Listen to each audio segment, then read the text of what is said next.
All right, now let's get back out on the trail with Danny, who's hanging out with JeffCo Ranger Mary and Bonnell, and they've got the do's for when you go out there.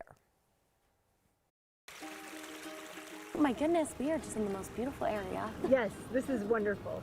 Well, I want to talk about some things that we should be aware of while we're hiking, and you know, what the proper etiquette is on the trail.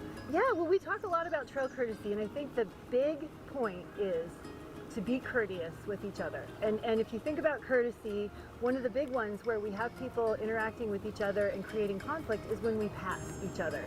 So I want to talk about yielding. Is that cool? Yeah, let's do it. So one of the things that's really important is to understand the hierarchy of yielding on the trail. And at the top is horses. And I hope you can understand why. Everybody needs to yield to horses because they are unpredictable, they're big, and if they get scared, they can hurt someone, the rider or someone else.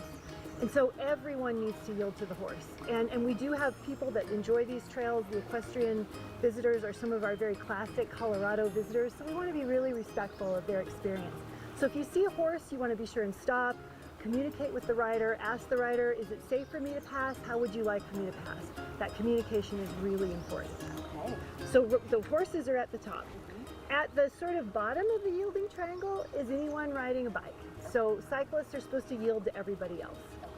And that just makes sense because they're riding, they're going to be going faster. So if you're a rider and you're coming up on a hiker, the best thing to do is to slow down and communicate. Hey, I'm coming up on your left. If you have a bell, give it a little ring and see if that hiker has an opportunity to safely move to one side so that you can go ahead and get past. Yeah. Don't do the creeper upper thing, but just like calm down, you know, slow down and announce yourself. And usually there's space for everybody to get past each other if you follow that rule. The other thing that I think is a subtle thing that people may not realize is that if you're heading uphill and you're a hiker and someone's heading downhill and they're a hiker, the uphill traffic has the right of way. Okay. Because it's kind of tougher to go uphill. Right. So, but you know what? A lot of people that are going uphill appreciate a break. So you can communicate with each other and say, well, do you need me to stop so you can go by? You know, I think that's always a good idea to just chat with each other. Yes, that's usually where I'm at. That's right. That's right. The other big piece of courtesy, of course, is pets. Yes.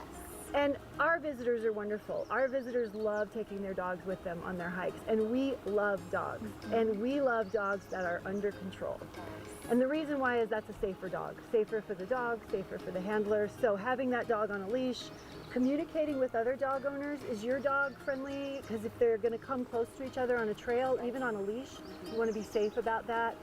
If a kid is trying to pet your dog and you're not comfortable with that, just saying, hey, I need you to not pet my dog today.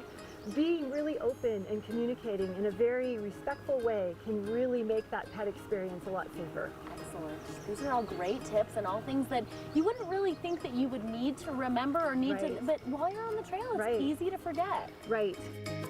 And one last one that you think we wouldn't have to say out loud. Oh goodness. Read signs. Yes.